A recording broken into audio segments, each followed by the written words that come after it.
예수님께서 성경 말씀대로 우리 죄를 위하여 죽으시고 예수님께서 우리 죄를 다 짊어지시고 십자가에 죽으시고 장사 지낸 바 되었다가 그냥 죽은 것이 아니라 완전히 죽으셔서 무덤에 장사 지낸 바 되었다가 성경대로 사흘 만에 다시 살아나셨습니다.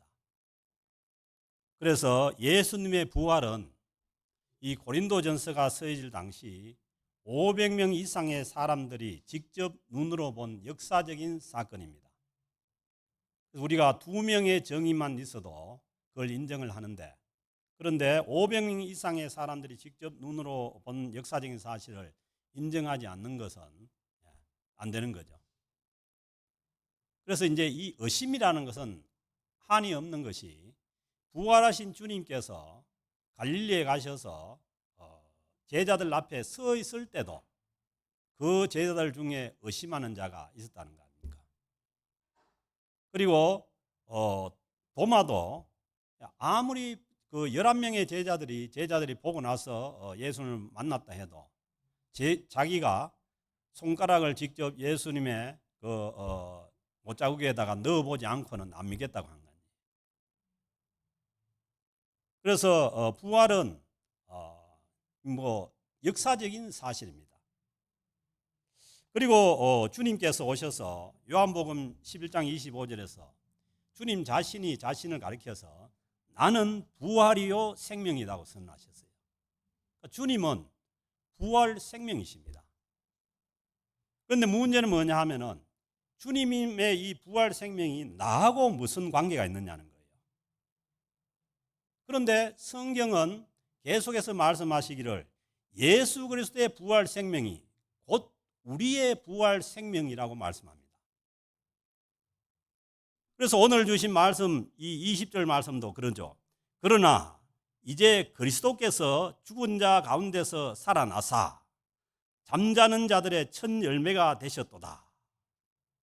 예수님께서 죽은 자 가운데서 살아나셔서 잠자는 자들의 첫 열매가 되셨다는 말씀은, 첫 열매가 되셨다는 말씀은 뭐냐면 그 다음 열매가 있다는 말씀이에요. 그래서 우리의 부활과 주님의 부활은 연속적인 겁니다. 그래서 주님께서 부활하셨다면 우리도 반드시 부활하게 되어 있다는 거예요. 그러면서 주님께서 죽은 자 가운데서 잠자는 자들의 첫 열매가 되셨다, 그렇게 말씀하지 않습니까? 이제 잠잔다는 것은 뭐냐 하면은, 잠자는 거하고 죽은 것의 차이가 뭐냐 하면은 다시 일어나느냐 안 일어나는 차이예요. 그러니까 영원히 잡부리면 가는 거죠. 그런데 다시 일어나는 것이 잠자는 거예요. 그래서 사도 바울은 이 부활이 있기 때문에 예수 그리스도 안에 있는 자들은 다시 일어나기 때문에 잠자는 자들이라고 그렇게 표현을 하는 거예요. 그래서 우리가 잠자고 일어날 때마다 부활 연습하시기 바랍니다. 나중에 우리도 그렇게 부활한다는 것을 연습을 해야죠.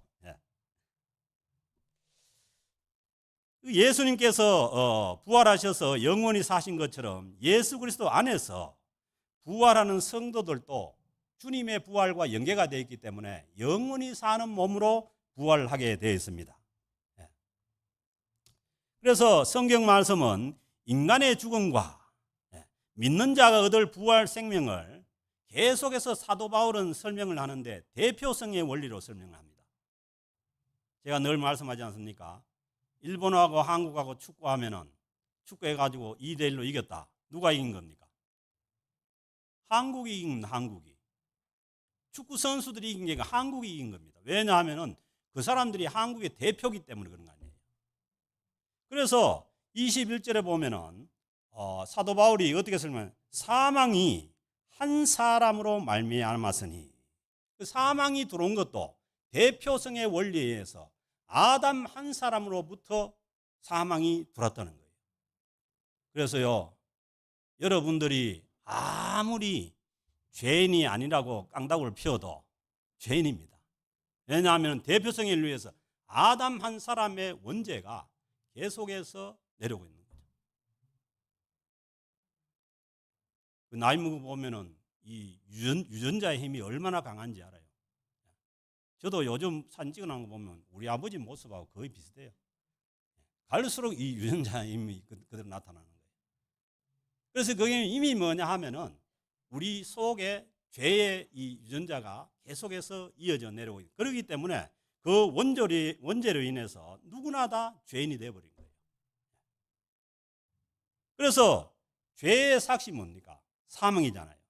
그래서 사망이 우리 인류 가운데 들어와서 지금까지 사망이 우리를 지배하고 있는 것이죠. 사망이 한 사람으로 말미암은 것처럼 죽은 자의 부활도, 죽은 자가 부활하는 것도 한 사람으로 말미암는도다. 한 사람 누굽니까?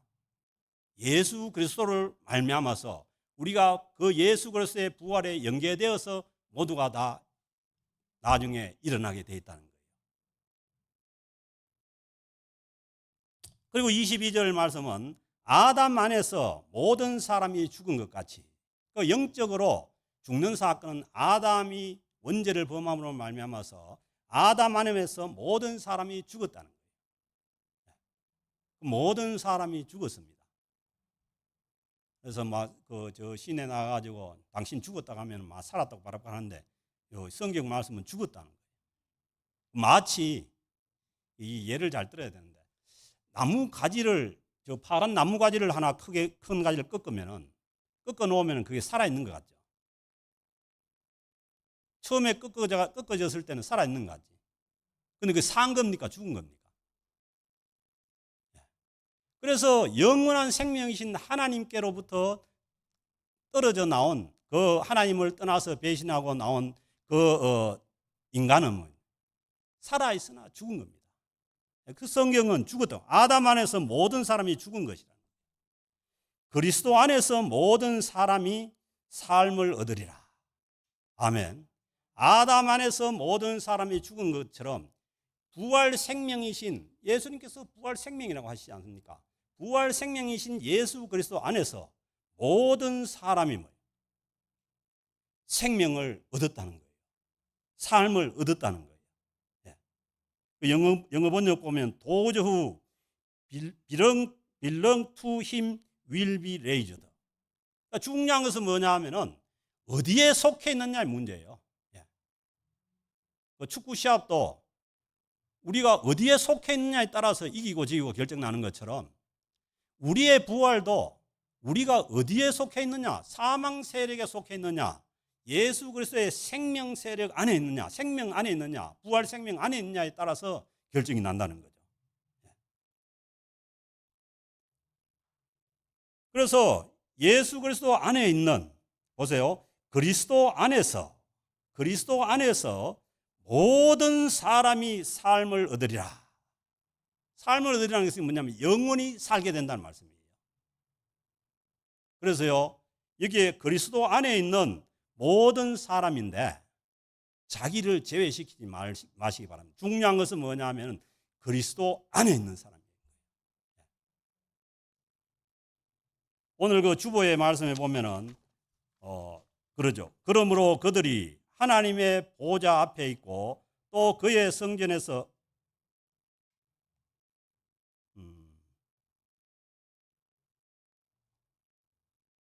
이게 제가 낸 말씀 아니네요. 골로새서 보세요. 골로새서 1장 13절 말씀 보면요. 그가 우리를 흑암의 권세에서 건져내사 그의 사랑의 아들의 나라로 옮기셨으니, 예수님께서 우리를 흑암의 권세에서 건져내사 이미 뭐냐 하면은 그의 사랑의 아들의 나라로 옮겼다는 거예요. 그래서 뭐냐면 우리의 지금 소속이 어디냐가 중요합니다. 그래서 아직도 이 사망의 세력 가운데 세상 가운데 뿌리를 받고 있다면은 빨리 파서 주님 안으로 옮기면 됩니다. 부활 생명이신 주님 안에 있어야 우리가 영원한 생명 가운데 살게 된다는 거예요. 그러면서 23절 말씀 보면은 그러나 각기 차례대로 되는데, 그게 뭐냐 하면은 차례대로 되는데, 그 왜냐하면 첫 열매가 예수 그리스도라고 했잖아요. 그러니까 첫 열매인 예수 그리스도요, 그 다음에는 그가 강림하실 때 그리스도에게 속한 자요. 언제 되느냐? 주님께서는 2000년 전에 부활하셨지만은 우리는 예수님께서 다시 오는 그날에, 주님께서 재림하는 그때에 그리스도에게 속한 자가 다시 살게 된다는 거예요. 아멘. 그래서 신앙은 철저하게 소속의 문제입니다. 그래서 예수 그리스도 안에 있어야 하는데 자꾸 예수 그리스도 안에서 나가서 세상에 뿌리를 옮기려고 그렇게 하지 마시고, 어쨌든 예수 그리스도 안에, 우리가 넘어질 수 있고 실수할 수 있고 뭐 그렇지만은, 그러나 예수 그리스도 안에 있으면 우리가 회개하고 주님 안에 있게 되는 거예요.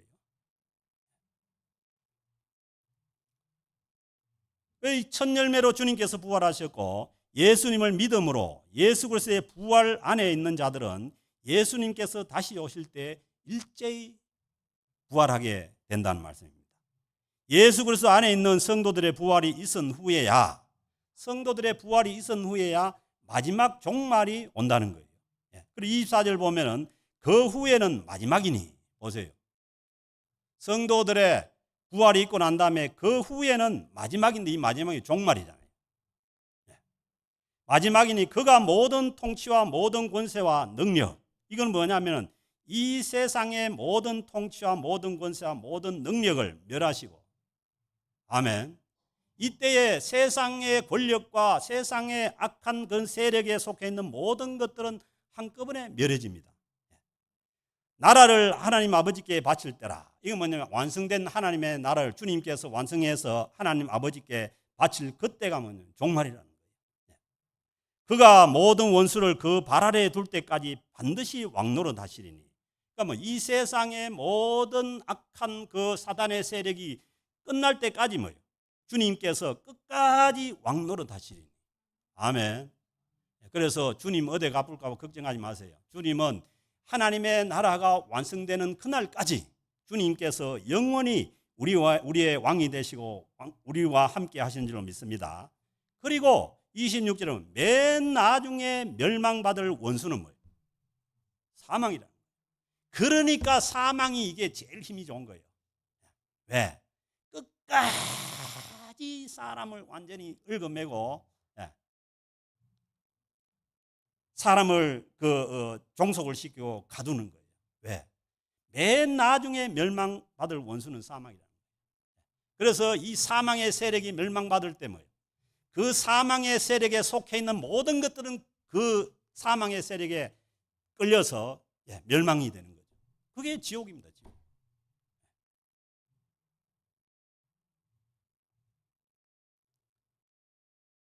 그래서 이 종말이, 마지막이 우리가 예수 그리스도 안에 있는 자들에게는 한없이 좋은 거죠. 한없이.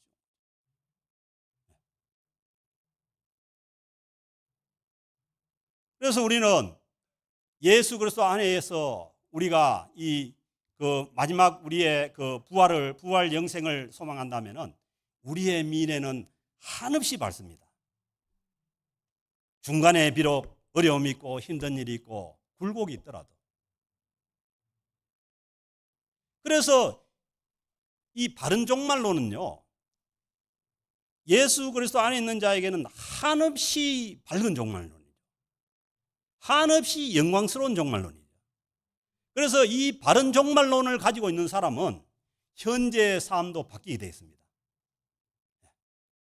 왜냐하면 바른 종말이 우리의 현재의 삶도 결정을 하는 거예요. 아무리 잘 먹고 잘 살고 해도 마지막이 없으면, 그래서 뭐요? 인간은 바른 종말이었으면 허무에 빠지는 거예요. 왜 허무한지 압니까? 확실한 바른 종말이 우리 안에 없기 때문입니다. 우리가 주님께서 영생 부활을 주시는 그 바른 종말을 우리가 소망한다면은 이 땅에서 아무리 어렵고 힘든 일이 있어도 우리가 그 종말의 믿음 가운데, 부활 생명 가운데, 그 소망 가운데 승리하면서 살아갈 수가 있는 자들이 현재 예수님을 믿고 예수 그리스도에 속해 있는 자들입니다. 27절부터 나오는 말씀은 이게 좀 어려운 말씀인데, 이 말씀의 이 주제는 뭐냐 하면은 하나님의 주권으로, 하나님께서 하나님의 주권으로 반드시 완성된 하나님의 나라를 우리에게 허락하실 것이라는 거예요. 우리가 쟁취하는 겁니다. 하나님의 나라는 우리가 쟁취하는 것이 아니라 하나님 예수 그리스도께 속한 자들에게 하나님께서 하나님의 나라를 완성하셔서 지금도 어떻게 보면 우리에게 오고 있습니다. 그러니까 누구한테 먼저 올지 모르죠. 우리가 올 때는 생년월일 순서대로 왔지만은 갈 때는 모르죠. 왜? 하나님의 나라가 임한 때 가는 거죠. 자기 개인적인 종말이 임할 때 가는 거죠. 그래서 뭐 어떤 부흥사가 천당 갈 사람 뽑는다고 닥터를 이렇게 훅 날리니까 전부 안 갈라고 자기 앞에 오니까 훅 물들어가는 거예요. 딴 사람 가라고. 그러면 그만큼 뭐냐 하면은 우리 확실한 이 종말관이 없는 거예요. 그래서 기독교인의 예수 그리스도 안에 있는 이 구원받은 자의 종말은 늘 밝은 곳이고 늘 환한 곳이에요. 그래서 어두운 곳이 찾아오면은 혹시나 뭐 우리가 아파가지고 세상을 떠나려고 할 때 어두운 것이 찾아오면 따라가면 안 됩니다. 우리에게 오는 종말은 환하고 밝은 빛입니다. 그러지 않습니까? 뭐 이것도 뭐 또 오해하면 안 되는데 그 어떤 며느리가 시어머니한테 그렇게 못했대.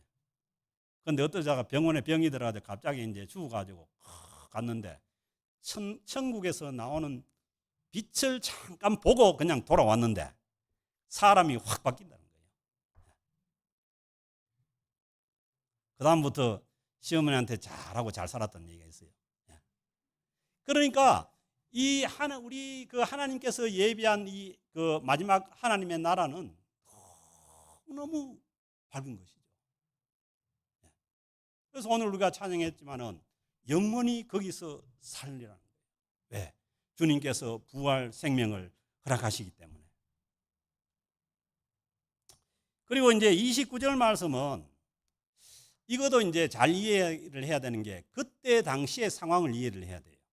그때 당시의 상황이 어떠냐 하면은 만일 죽은 자들이 도무지 다시 살아나지 못한다면은 죽은 자들을 위하여 세례를 받는 자들이 무엇을 하겠느냐? 그때 당시에 어떤 일이 있었냐면은 갑자기 주님의 부활이 전해지고 이 부활 생명이 바울이 있다고 하니까 그러면은 어제 아래 죽은 우리 부모는 어떻게 되는 거예요? 그래서 그때 당시에 생겨난 그런 그 관례가 뭐냐 하면은 그 죽은 자들을 대신해서 살아있는 사람이 세례를 받으면은 그 사람도 천국으로 간다. 이런 이제 그런 관례가 있었던 거예요. 그래서 만약에 여러분들 그 고린도 교인들이 왜 부활이 없으면은 죽은 자들에게도 그 세례를 줘가지고 그렇게 하느냐는 거예요. 그것은 부활이 있기 때문에 그런 거 아니에요. 그런데 이제 그게 이제 지금은 교리적으로 허락이 안 됩니다.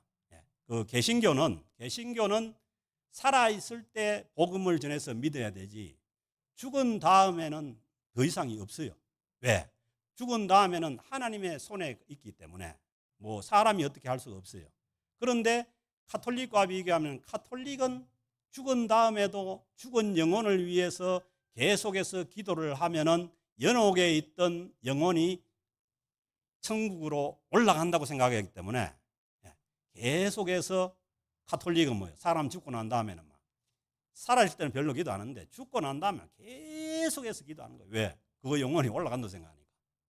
개신교는 연옥을 인정하지 않습니다. 그것은 마치요 불교하고 비슷해요. 그러니까 이 카톨릭이 불교하고 조금 통하는 게 있다니까. 그 불교가 그렇잖아요. 사람 죽고 난 다음에 뭐 몇째? 49제 뭐 해가지고 계속해서 공을 들이면은 그 죽은 영혼이 어디로 좋은 데로 간다 이렇게 생각하는 거예요. 개신교는 그게였습니다. 그래서 우리가 살아있을 때에 복음을 전해야 되는 거예요. 그때 당시에 그런 이제 일이 있었는데 만약에 그 살아나는 일이 없다면은 왜 죽은 자들에게 그를 위해 가지고 세례를 받고 그렇게 하느냐는 거예요. 그러니 그때 당시에 있었던 일이에요.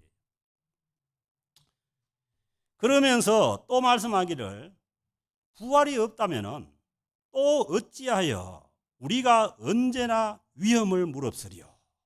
이게 뭐냐 하면은 만약에 부활이 없고 이 세상에서 사는 것이 끝이라면은 바울이 지금 복음을 위해서 얼마나 위험을 무릅쓰고 복음을 전하고 있습니까? 빌립보 감옥에 갇히죠. 그다음에 그 비시대 안디옥에서 돌에 맞아가지고 죽을 것 하다가 떠나죠. 그런 어려운 가운데 왜 복음을 전하겠냐는 거예요, 바울이. 그것은 뭐냐 하면은 반드시 다시 사는 부활이 있기 때문에 그렇다는 거예요. 형제들아, 내가 그리스도 예수 우리 주 안에서 가진 바 너희에 대한 나의 자랑을 두고 단언하노니, 그 바울이 자랑을 잘 안 하는 사람인데 자랑을 하나 하는데 그거는 뭐냐 하면은 나는 날마다 죽는다는 거예요. 이 죽는 게 스스로 죽는 건지 아니면은 복음을 위해서 죽임을 당하는지 몰라요. 그래서 바울은 뭐냐 하면은 주님의 복음을 위해 가지고 날마다 자기가 죽는다. 왜? 부활은 어떻게 해야 부활합니까? 죽어야 부활합니다. 살아있는 사람은 부활 못해요. 바울은 뭐냐 하면은 자기의 지금 현재의 삶 속에서 날마다 죽는데 그거는 뭐냐 하면은 그 얘기는 거꾸로 얘기하면 날마다 부활의 삶을 살고 있다는 거예요.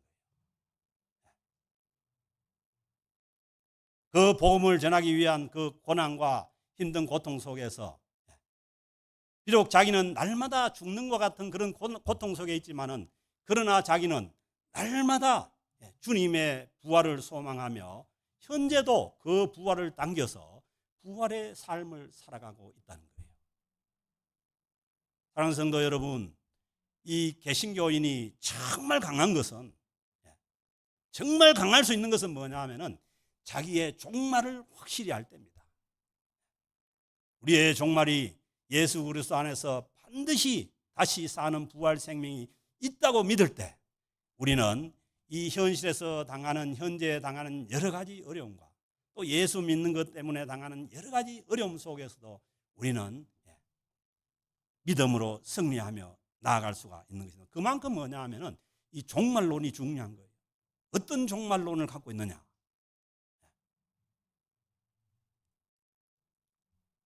그러면서 이제 에베소에 있었던 예를 얘기를 한, 내가 사람의 방법으로 에베소에서 맹수와 더불어 싸웠다면, 그 에베소에 가서 바울이 복음을 전도할 때 맹수와 싸운 게 진짜 무슨 사자하고 싸운 게 아니고, 거기에서 뭐냐 하면은 바울이 여러 가지 어려움 당한 거예요. 그 데메드리오라는 사람한테 그 아데미 신전에 그 신상 파는 데 가가지고 이거 사람의 손으로 만든 건 이게 신이 아니라고 했다가 잡혀가가지고 엄청 당한 거예요. 그 사람의 방법으로 만약 했다면은 바울은 뭐냐면은 바울이 그 로마 시민권자예요. 얼마든지 거기에 대항해 가지고 이길 수가 있었는데 바울이 그렇게 안 하고 고난을 당했다는 거죠. 죽은 자가 다시 살아나지 못한다면은 내일 죽을 터이니 먹고 마시자 하리라. 보세요. 바른 종말론이 없으면은, 자기에 대한 바른 종말관을 갖고 있지 않으면은 인간은요 누구나 다 오늘 이 말씀처럼 내일 죽을 터이니 먹고 마시자. 그 내일은 괜찮아요. 오늘 밤에 죽을지도 모르니 진탕 먹고 마시자 이렇게 되는 거예요. 그래서 이 바른 그런 종말론이 없으면은 우리가 믿음을 가지고 있어도 잘못하면은 쾌락주의나, 왜냐하면 먹고 마시는 거 이 쾌락주의. 내일이 없으니까. 종말이 없으니까. 50년 후에 죽거나 내일 죽거나 끝이 없으니까 그냥 먹고 마시자는 거예요. 그래서 뭐냐면 세상 사람들이 먹고 마시는 거예요.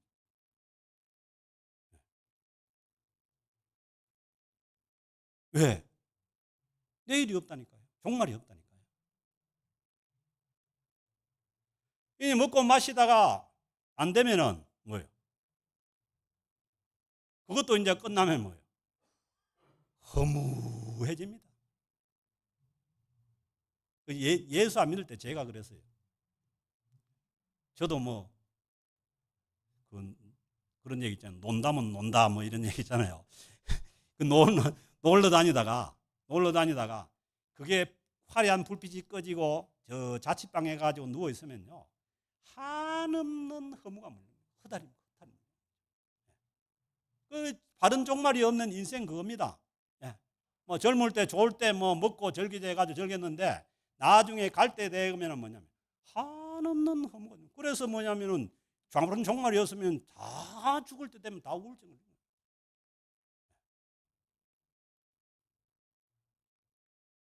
그래서 우리는 반드시 주님 안에 있는 자에게는 다시 사는 부활 생명이 있으니까 내일 죽을 터니까 먹고 마시자. 그렇게 허무주의나 아니면은 쾌락주의나 그렇게 살아서는 안 된다는 거예요. 그 당시에 고린도 교인들이, 왜냐하면은 이 부활이 없다는 사람들이 많았으니까 이런데 휩싸여 있는 사람들이 많이 있었던 거죠.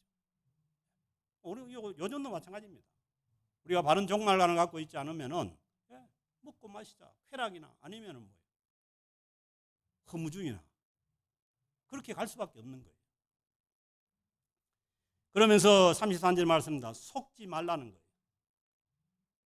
부활이 없고 부활 생명이 없다는 그런 자들에게 속지 말라. 악한 동무들은, 이 악한 동물이 누구예요? 부활이 없다는 사람들. 부활이 없다고 먹고 즐기자, 오늘 내일 갈지 모르니까 먹고 즐기자는 이런 동무들은 선한 행실을 더럽힌다는 거예요.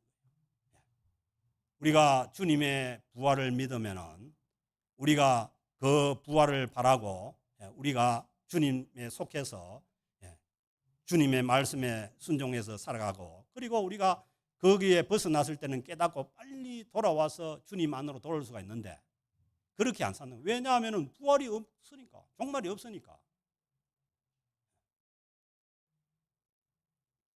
그래서 그 먹고 즐기자, 내일 죽을 테니 먹고 즐기자 하는 그런 데 속지 말라는 거예요. 그런 동무들은 선한 행실을 더럽히나니 그 대신에 뭘 하느냐? 깨어있으라는 거예요. 비몽사몽간에 어디에 취해서 살지 말고. 혹시 마약에 취해 있는 사람 있습니까? 오늘 당장 마약 버리세요.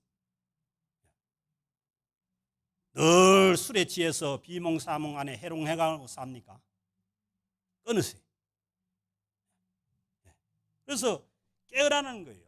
그런 해롱해롱한 데서 비몽사몽간에서 깨어나서 의를 행하라는 거예요. 그래서 부활 생명이신 주님께서 오셔서 우리에게 말씀하신 게 뭐예요? 너희는 먼저 그의 나라와 그의 의를 구하라고 하지 않습니까? 하나님의 나라를 구하고 하나님의 나라의 의를 행하라는 거예요. 그리고 죄를 짓지 말라. 그러니까 뭐예요? 바른 종말관이 없으면은 내일 죽을 테니까 먹고 즐기자, 다 죄입니다. 죄가 따로 있는 게 아니에요. 그래서 제가 처음에 예수를 믿고 회개할 때 보니까 몽땅 다 죄더라고요. 몽땅 다 죄. 나는 그때 옳다고 한 것이 다 죄. 왜? 그 이후에는 허무가 있고 쾌락이 있고 죄를 짓지 말라는, 그 죄를 짓지 말라는 게 뭐냐 하면은 이런 그 주님의 부활 생명을 향한 그런 소망이 없으면은 우리는 허무와 쾌락 가운데, 죄 가운데 빠지게 되어 있다는 거예요. 그러므로 이 바른 주님의 그 부활 생명의 종말이 우리의 현재 삶을 결정하는 거예요. 사랑하는 우리 캘거리 영락교회 성도 여러분, 우리는 어쨌든 예수 그리스도 안에서 예수 그리스도에 속해서 살아가는 거예요. 그러면서 사도 바울이 당한 그런 어려움을 당하거나 아니면은 이 세상에 먹고 마시자는 그 쾌락주의나 허무주의에 빠지지 않고 어쨌든 주님의 나라를 구하고 하나님의 깨어서 하나님의 의를 행하고 죄를 벗어나는 그런 믿음을 가지고 우리가 현재 삶도 하루하루 그 부활 소망을 가지고 나아갈 때 우리가 믿음으로 승리하며 갈 수가 있는 줄로 믿습니다. 그래서 바울이 이 말씀을 쓰는 것은 뭐냐면 하나님을 알지 못하는 자가 있기로, 이 고린도 교회 안에 부활 생명이 없다고 하는 그 자들이 있음으로 인해 가지고 그 사람들을 부끄럽게 하기 위해서 바울이 이 글을 썼다는 거예요.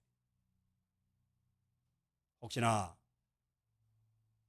영원한 부활 생명을 우리가 없다고 생각했다면 이 시간에 우리가 부끄럽게 생각해야 되는 거예요. 부끄럽게 생각하고 다시 확실한 종말관을 가지고 세상 끝날에 주님께서 다시 오실 때 우리 모두가 다시 주님 안에서 영원한 생명으로 산다는 것을 우리가 확실히 믿고 그 믿음을 가지고 지금 여러 가지로 어렵고 힘들고 아니면은 고난 가운데 있지만은 우리가 그 밝은 그런 종말만 있다면은 그것을 이기고 승리하고 믿음으로 달려갈 수 있는 줄로 믿습니다. 이 믿음을 가지고 끝까지 승리하는 개인의 종말이 다가오든 세상의 종말이 다가오든 밝은 종말을 바라보고 믿음으로 승리하며 나아가는 저와 여러분들 될 수 있기를 주의 이름으로 축복합니다. 하나님 아버지 감사합니다. 하나님 이 땅 가운데 사망의 세력에 갇혀서 허무한 가운데 살아갈 수밖에 없는 저희 인생을 주님께서 흑암의 세력에서 건져서 하나님의 나라로 옮겨주신 줄로 믿습니다. 하나님의 그 찬란한 그 마지막 종말에 완성될 때까지 그 소망을 가지고 믿음으로 하루하루 승리하며 살아가는 주님의 백성들 다 되게 하여 주옵소서. 하나님, 우리 캘거리 영락교회에 속한 모든 성도들이 다 주님의 부활 생명을 소유하고 그 믿음을 가지고 살아가는 주님의 자녀들 다 되게 하여 주옵소서. 이 시간 성령님께서 역사하여 주시기를 간절히 바랐고 원하오며 우리 주 예수 그리스도의 이름으로 기도드립니다. 아멘.